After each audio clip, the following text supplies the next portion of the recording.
Elden Ring. Yeah, I don't know where I'm going with this. I was gonna make a script, but yeah, that didn't work out too good. So I guess I'm gonna just have to freestyle on this. Religion. There's like a couple of them, at least 7, maybe 7.2, but people see them as a beacon of hope or a way to find their purpose or free real estate for jokes. However, certain scandalous individuals like to abuse said religion for their own gain. I mean, look back into the past with people who become pope because of the status and the power they'll gain. I mean, I know Jesus was steaming watching them, but the corruption of religion was so blatant that in every piece of media I see about the medieval times, the priests always got to be the evilest people alive.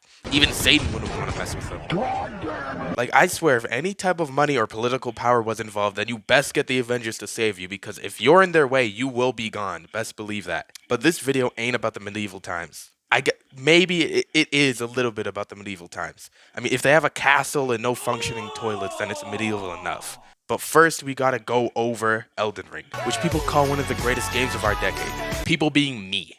In Elden Ring, they don't shy away from this religious abuse either.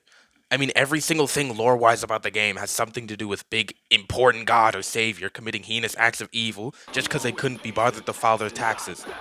I mean, I don't disagree with it, but in the game you play as someone called a Tarnished, which is an individual banished from the lands between because they lost the grace of the big tree. You spawn in, get mauled by an eldritch horror, then wake up in the equivalent of Edmonton, with a random girl telling you to become the Elden Lord. Throughout the game, you learn about what the Elden Ring even is and what happened to it. But there are others trying to become Elden Lord as well, most of which being her own children. It's like she left none of them in her will and now they're all fighting for a peace. I mean, and they're really out here killing each other and setting off biological nukes on their own siblings. But to properly go over all the corruption in this game, we gotta go through all the great powers one by one. Number 1, the Greater Will. The Greater Will is essentially the main force that you interact with throughout the game. There's some outer god that exists outside the lands between, and they guide people through the 2 fingers, which is like just 2 fingers. Like, it's just 2 fingers. Now you'd think that they are completely friendly and cause no issues in the world, right? You can think of the Greater Will as Elden Ring's version of King Jong-un. They want to lead the world with their plan called the Golden Order, and to accomplish this, they had to remove the concept of death for all the gods. So all these people are now forced to follow the Greater Will for eternity because the gods are incapable of dying. You can even see our blacksmith starting to lose his mind thanks to the Greater Will corrupting him. This isn't even good for the demigods either, because now they're being horribly corrupted because of this immortality. I mean, just look at Godric. He's taking limbs from his own soldiers and trying to attach them to himself to rival his sibling's strength and take the Elden Ring for himself. On some four-rhymes type of timing. Number 2, the Frenzied Flame. Now, the Frenzied Flame can be looked at almost like the Greater Will's evil brother. It also represents itself through fingers, but this time it's through 3. The Frenzied Flame's whole reason for existing is to take down the Greater Will at any cost. And to do that in the lands between, it uses the 3 fingers to corrupt people and convince them to start killing followers of the 2 fingers. The followers you see in game are just as bad as the local tweaker you might see at the convenience store. They start rambling about the 3 fingers, then start randomly jumping you. And the worst part is that in order to join the 3 fingers, you gotta be marked in some way. In your character's case, you get a nasty brand around your body, which compared to others is not even that bad. This one girl has you take her eyes so that she can become a follower. You put the equivalent of lava in her eyes. Bro, I swear no religion is pure in this game. She literally starts screaming immediately after too, like I know she regrets it now. And if you dive even deeper into the game and look at the deleted scenes, you find out that the whole clan of wandering traders got wiped out because they all got corrupted by the impurity of faith, that is the Frenzied Flame. Number 3, the Volcano Manor. Their leader is literally a snake, Rykard, who is genuinely called the Lord of Blasphemy. Dog. This guy is so wild they had to put it in his name. It makes sense because he fed himself to a snake because he heard a rumor that if he doesn't avor, then maybe he could eat the gods and claim their power.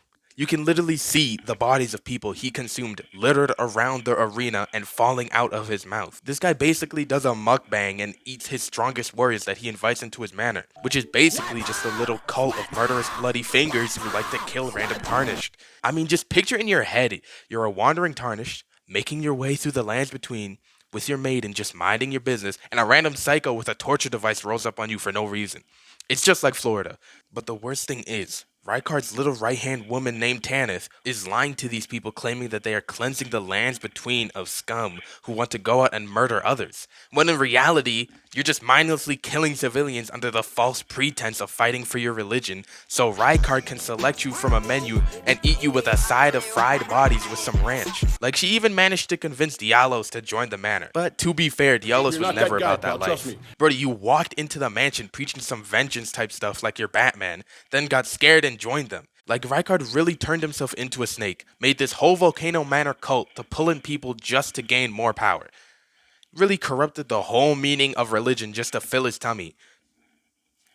Number 4, Mohg's Dynasty. Now this last one is quick, but just as messed up. The whole idea around this cult is just killing people for blood so Mohg can gain more power. In order to even join, you have to invade other players' games and kill them. But somehow, this ain't even the worst part. This guy kidnapped his half-brother, who was cursed with the appearance of a young child, and tried to marry him. Oh my god.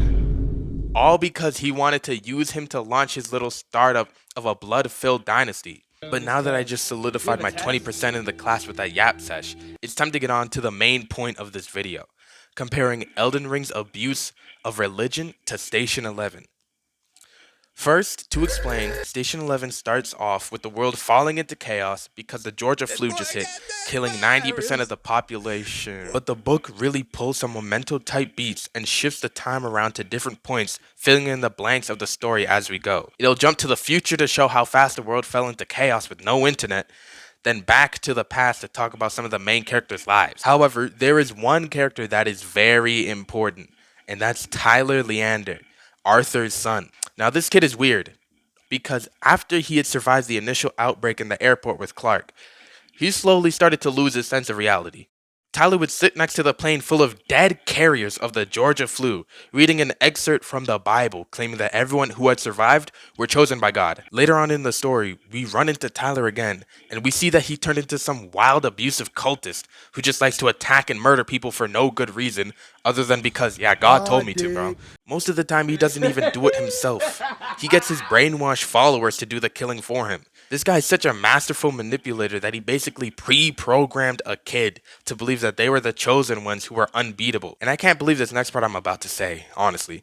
But this guy has like 12 wives, and they're all underage. I should be calling him Tyler445. I would not be surprised if he was on the list. This guy really uses fanatical religious ideals to essentially kidnap 12 children. And when this guy lost one of his wives, he stalked them down for days and killed one of the side characters on some Liam Neeson type timing, claiming that the girl was his property. And it's not like it stops there. This zealot is casually going on strolls with his group, running around stealing weapons from people and shooting people for no reason.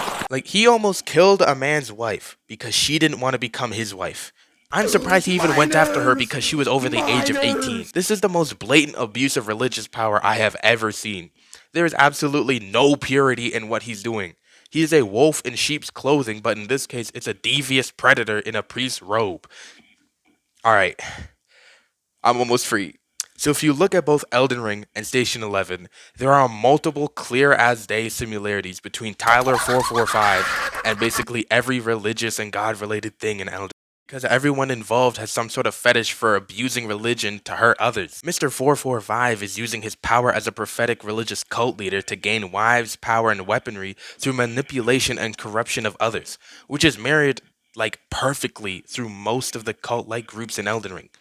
Like, every group has done or tried to do something that Tyler has already done. Mohg and Tyler relate in how they use the guise of religion to kill others and collect partners. But Rykard and Tyler can also relate in how they manipulate others for their own personal growth. This common motif of manipulation and corruption can be shared with more groups like the Greater Will and the Frenzied Flame in the same way. But hey, in the grand scheme of things, both medias showcased how corrupting religion for your own personal use can dim the light of purity around it. Yeah, that's getting me a boost, like 10% at least. In conclusion, this is like a high Y minus, right? From my mama, we don't help, but we just flex. Striving to navigate to our success. A-tie when the